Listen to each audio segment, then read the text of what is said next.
ye mobroni epeyo ni kokwe boni me ba ne e fe na pa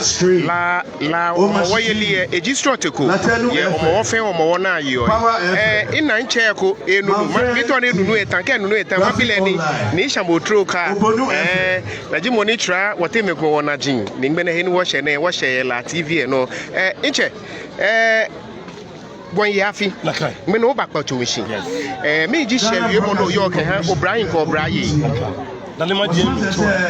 mi ake ona me go O'Brien 1995 me di Kenkley la Samuel la ni ado fi Independence Square no ni ka ye Independence Square ya fi cultural afemi la ka Imperial General Ghana Civil Aviation Authority, CFAO, Ghana Prisons Authority, State Capital,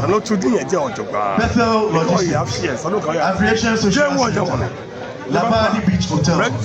Star Bar, Forms Catechist, Front and Back. If you na she na ke be mini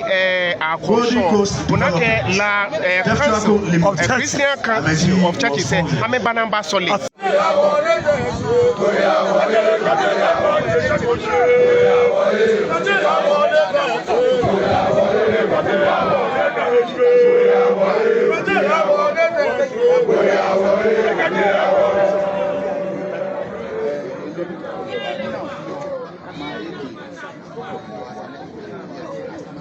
La